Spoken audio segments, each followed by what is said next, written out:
السلام عليكم ورحمة الله وبركاته. ازيكم عاملين ايه؟ يا رب تكونوا بخير ان شاء الله. النهاردة معانا روتين يوم الجمعة، روتين مميز قوي قوي قوي.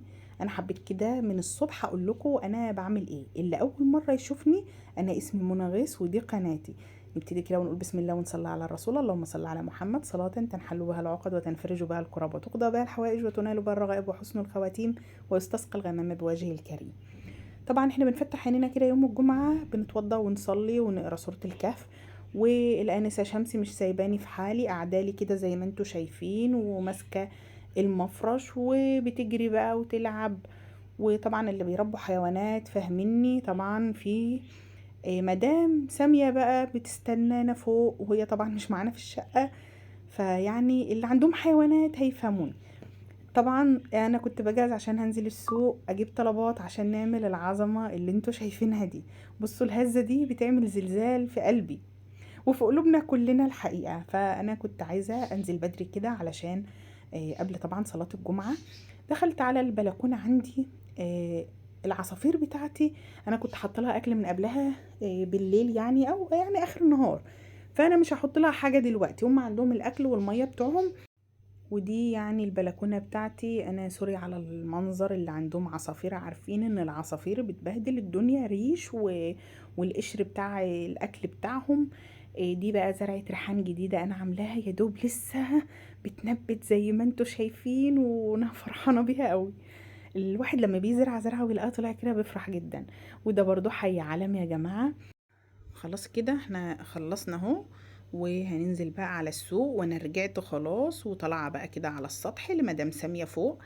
إيه طبعا مدام ساميه قلب الدنيا فوق، اول ما بتسمع صوت رجليا انا وزوجي يعني مش عايزه اقول لكم هي بتعمل ايه. إيه طبعا الحيوانات دي الوفاء كله. احنا بنلاقي الوفاء في الحيوانات.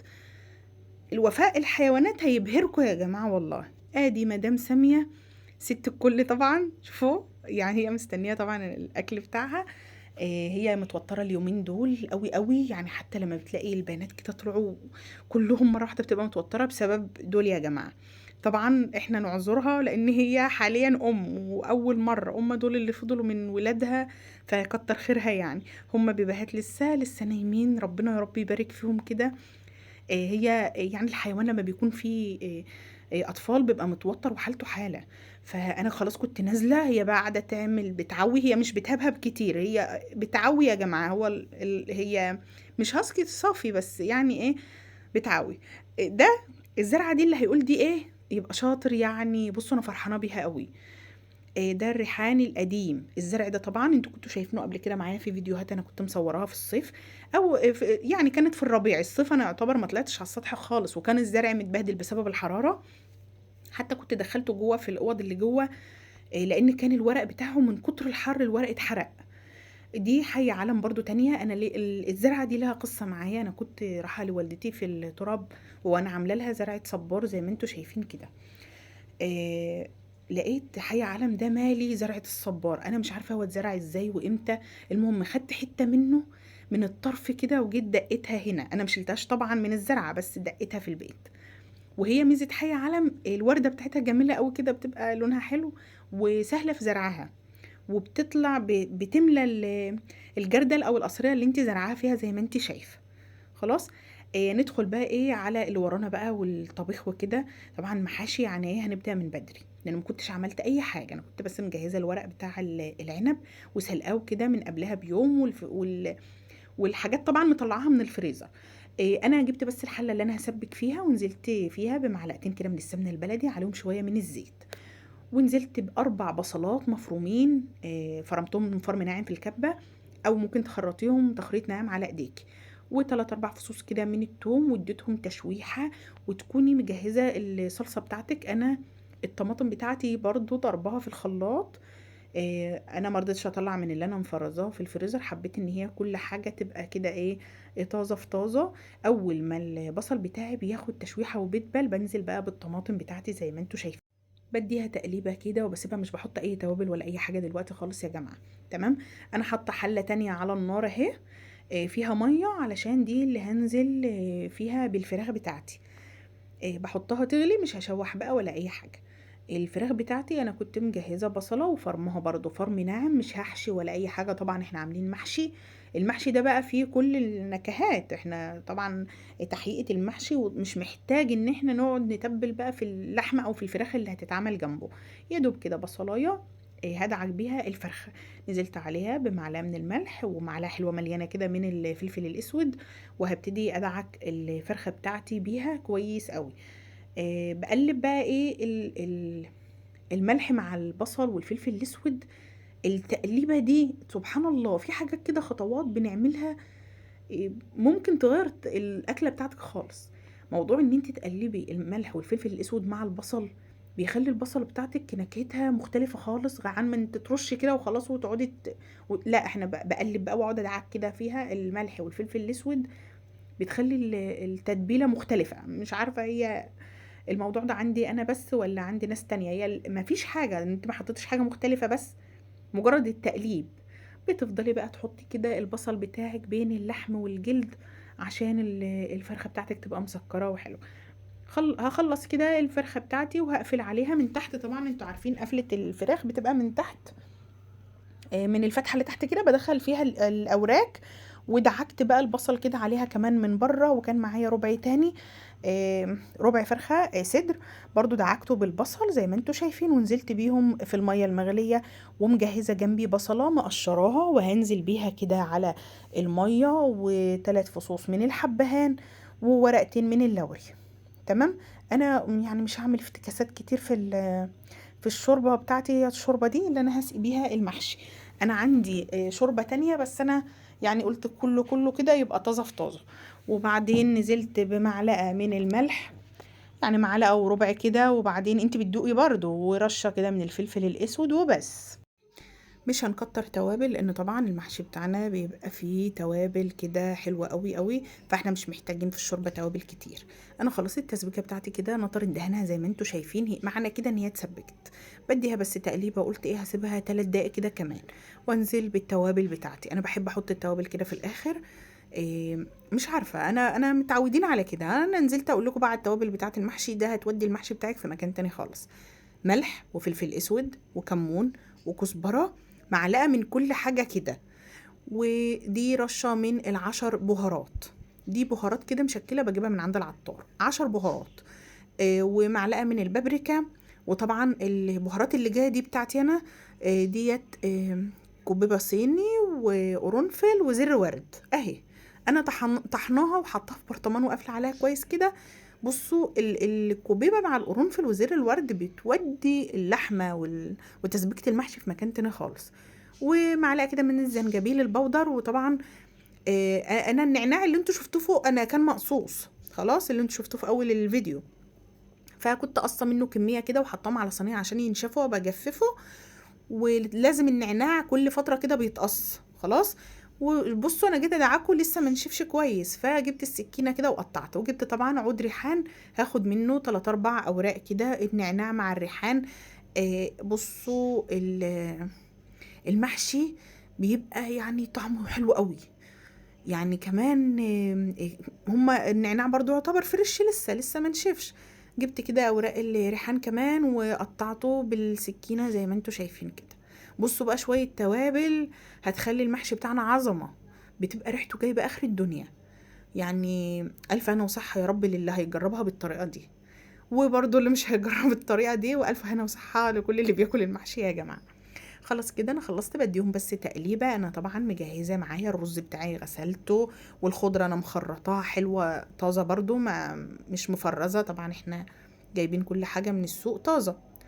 سبت بقى الصلصه بتاعتي كده على ما اجهز الرز والحاجه، يعني تتسبك 3 دقايق كمان. الورق ده بقى يا جماعه الشطره اللي هتقول ده ورق ايه. بصوا الفيديو بتاعنا النهارده فيه فوازير كتير، الزرعه اللي فوق زرعه ايه والورق ده ورق ايه. انا معايا طبعا حاجات المحشي بتاعت النهارده، الكوسه انا مجهزاه، ومعايا ورق عنب وورق كروم ده متفرز، والفلفل الحار والفلفل الرومي والحبه الممبار زي ما انتوا شايفين.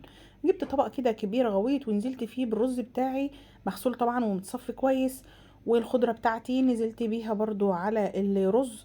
اما تيجوا تعملوا الخلطه بتاعت المحشي اعملوا الخطوه اللي انا بقول لكم عليها دي. ان انت تحطي الرز الاول وتنزلي عليه بالخضرة بتاعتك وتديها تقليبة. وبنزل بقى بشوية كده من دبس الرمان، وبعدين بنزل عليهم بالتسبيكة بتاعتي وبقلبهم كويس خالص، ويبقى كده خلطة المحشي بتاعتنا جهزت معانا. افتكرت بقى ان انا ما حطيتش رشة الشطة، يعني احنا عملنا التوابل كلها ونسيت الشطة يا جماعة. رحت طبعا انا دقتها كده علشان الملح، رحت مديالها رشة كده من الشطة واديتها برضو تقليبة وكده. احنا خلاص خلطتنا جاهزة معانا. انا كنت فحراء الكوسة طبعا، والقلب بتاعها حطاه في صينية كده، هحشي وارص على طول في الصينية وهرفعها على النار على طول. خلاص. طبعا احنا كانت الفرخة بتاعتنا كانت استوت، وشلتها حطيتها في صينيه ودخلتها في الفرن. مش هحمرها دلوقتي، انا هحمرها تحت الشوايه بس مش دلوقتي علشان تبقى سخنه ما تبردش معايا. ببتدي انزل بقى بالشوربه بتاعتي كده على الكوسه. ما تخليش الشوربه تبقى اعلى من الكوسه، لان الكوسه لسه هتنزل ميه منها. وبروح حطها بقى على نار عاليه كده واسيبها اول ما تتشرب، بس مش بتتشرب قوي. بروح مهديها عليها النار واسيبها برضو على العين العاليه، مش بحطها على عين اللي هي الصغيره. قبل ما هبتدي في ان انا احشي الممبار، هجيب حله كده واحط فيها شويه ميه واسيبها تغلي على النار. على ما تغلي اكون انا خلصت حشو الممبار بتاعي. انا بقطع الممبار زي ما انتم شايفين كده. انا لما كنت نضفته سبته من غير تقطيع، يعني كان الحجم، فانا قطعته دلوقتي وانا واقفه. الحجم اللي انتم شايفينه ده، انا بفتح بصبعيني كده واروح حاطه بالايد التانية الرز، وانزل بايدي من تحت كده في الممبار بالرز زي ما انتوا شايفين. حاولي ان هو يبقى مبطط يا جماعه، وما تحشوش رز قوي لان ممكن يفرقع منك في الشوربه ويبهدلك الشوربه، تبقى مليانه رز على الفاضي. الميه بتاعتي كده غليت اهي، بنزل فيها بفصين من الحبهان وبفتحهم كويس خالص. يعني انا لو في حبهان وقع في الشوربه مش مشكله خالص. وورقتين كده من اللوري، مش بحط لا ملح ولا اي حاجه خالص دلوقتي. في الاخر خالص يا جماعه بنملح الشوربه بتاعتنا وبنحط آه حاجات بسيطه كده. تمام، لان احنا كده كده المحشي بتاعنا جواه التوابل بتاعته. بنزل بقى بمسك الفتحتين كده من الجنب واروح نازله دول طوال شويه هعملهم البوبس.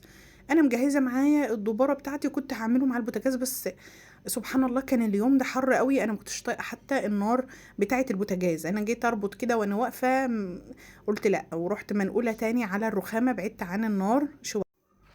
قعدت اربط كده زي ما انتوا شايفين، حته بحته كده، وتروحي قصقاها بالمقص.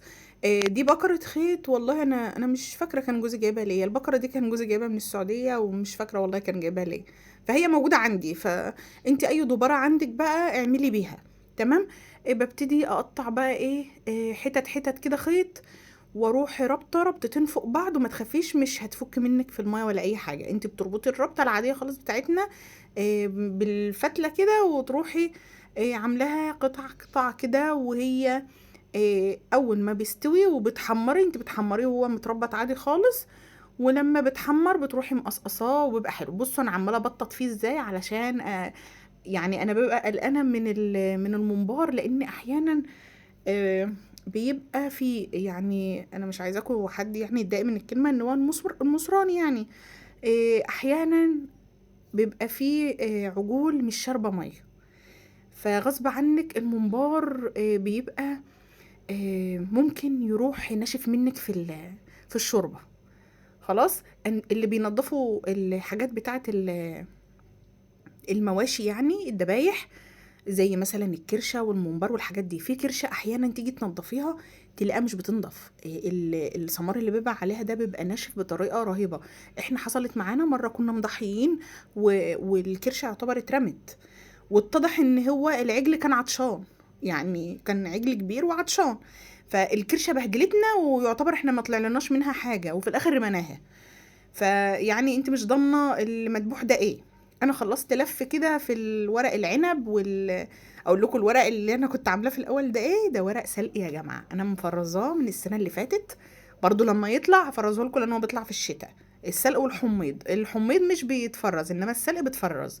انا نزلت بقى بالشوربه بتاعتي كده على ورق العنب، ونزلت بشويه من دبس الرمان وعصره من الليمون والشوربه بتاعتي، ورحت حاطه كده غطا اصغر شويه اللي هو تقيله علشان المحشي بتاعك ما يفكش ولا حاجه مع الغليان. الممبار بتاعي خلاص كان داخل في السوا، نزلت عليه بالملح والفلفل الاسود والكمون. بس يا جماعه هو ده اللي انا بحطه على شوربه الممبار، واحنا مش محتاجين اكتر من كده. تمام كده. خلصت برضو الكرنب بتاعي، وحطيت قرون كده حاميه على الوش، وكنت بشرى طماطميتين ونزلت بيهم كده على وش محشي الكرنب. محشي الكرنب بيحب الطماطم كده تبقى عليه، ونزلت بالشوربه بتاعتي. وخلاص كده انا هغطي عليه برضو واحط له غطا اصغر شويه، وخلاص كده يا جماعه هنسيب المحشي بتاعنا اول ما بيتشرب. انا مش بسيبه يتشرب الميه بتاعته كتير، تمام؟ يعني مش عايزه المحشي بتاعك ينشف وهو بيغلي، لا، انا بسيب بقى عليه حبه ميه كده، بلاقيه بيبقبق كده، اروح مهديه النار وسايباه عادي على النار العاليه. الممبار بتاعي انا شفت واحده كده ممبرايه لقيتها ما شاء الله استوت على طول وزي الفل. جبت كده مقلايه ونزلت فيها بشويه من الزيت، وهبتدي بقى احمر في الممبار بتاعي. الاول هنزل بالممبار الصغير اللي انا عاملاه، اللي هو الصوابع العادي اللي احنا متعودين عليه المعتاد بتاعنا. طبعا احنا ما كانش حد بيعمل الممبار البوبس ده، احنا كان على طول نعمل الممبار كده بالطريقه اللي انتوا شايفينها دي، واحيانا كان بيبقى اكبر من كده كمان. تمام. ده انا مصغره كمان، يعني انا الصباع مصغراه.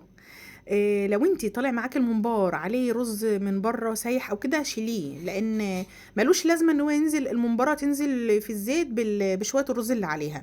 بتشوفي بقى كده اول ما تلاقيه خد لون بتبتدي تقلبي عشان يبقى شكله حلو كده، وكل الجوانب بتاعته تتحمر من الزيت. انا نزلت بقى كده وقلبت وخلاص خد لون، ببتدي اخرجه على طبق كده ومناديل مطبخ عشان لو شارب زيت ولا حاجه ينزل. يعني احنا مش محتاجين ان الزيت ده خالص، فلازم يطلع على حاجه. لو ما فيش ورق مناديل ممكن تطلعي على رغيف عيش، العيش بتاعنا اللي بيجي من الفرن العادي خالص ده، بتروحي اسماه وتروحي حاطاه في الطبق برضو بيشرب الزيت زي مناديل المطبخ. انا لما بيكونش عندي مناديل مطبخ بحط رغيف عيش وبينزل، يعني اي حاجه مقليه بتنزل الزيت بتاعها عليه. خلاص كده الممبار اللي اتحمر معايا طلعته ونزلت بقى بدفعة تانية كده من الممبار. طبعا على ما احمر الممبار ابتدي بقى انزل في المحشي بتاعي لانه كان سخن نار، وفردته طبعا على الصينيه كده. بصوا انا الواحد وهو بيفضي كده المحشي بينزل، مش بينزل على الصينيه يا جماعه، المحشي بينزل في قلوبنا والله.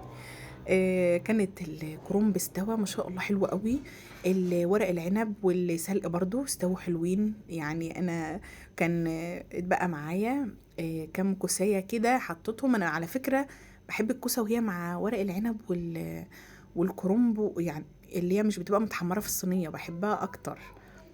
فدي حاجه بقى تبع رغبتكم انتوا، لو انتوا حابين ان انتوا تخلوا الكوسه كلها في الصواني تمام. فانا خدت كده حبيتين حطيتهم مع ورق العنب والسلق. انا مش عارفه الواحد ركزي يا منى ركزي بقى، احنا خلاص الفيديو بيخلص اهو، ركزي. الفرخه بتاعتنا حطيتها طبعا تحت الشوايه في الفرن وبتحمر، وبقلبها يمين وشمال كده. الممبار اللي طلع طبعا حمرته وحطيته برضو على نفس السيرفيس كله يبقى في طبق واحد. شويه محشي بقى يا جماعه عظمه، حاجه كده يعني رهيبه. المحشي مخدوم واخد توابل حقه في التوابل. طبعا احنا عارفين ان المحشي بطل العالم في التوابل، لازم تتبليه كويس وتعملي التخديعه بتاعته كويس او التسبيكه، يعني لازم يتخدم. خلصت الفرخه بتاعتي وطلعتها، وبرضو صينيه الكوسه ادت لها وش كده في الفرن. الحمد لله الحمد لله كل حاجه خلصت النهارده. طبعا ده روتين، يعني انتي مسؤولة عن حاجات كتير، مش مسؤولة بس عن بيت واولاد او زوج، او انا والدي معايا قاعد معايا، يعني انت مش مسؤولة عن دول بس، انت مسؤولة كمان عن في ارواح تانية في رقبتك. زي ما شفتوا كده في اول الفيديو، الانسة شمس ومدام سامية والعصافير بتاعتي والزرع بتاعي، هي يعني دي دنيتي، هي دي دنيتي اللي انا عايشة فيها. ويا رب يا رب كده ربنا يحلي دنيتكم زي ما هو محل دنيتي انا، الحمد لله والله. احنا نحمد ربنا على نعمة الامن والامان، وان احنا واقفين وبنشتغل، واقفين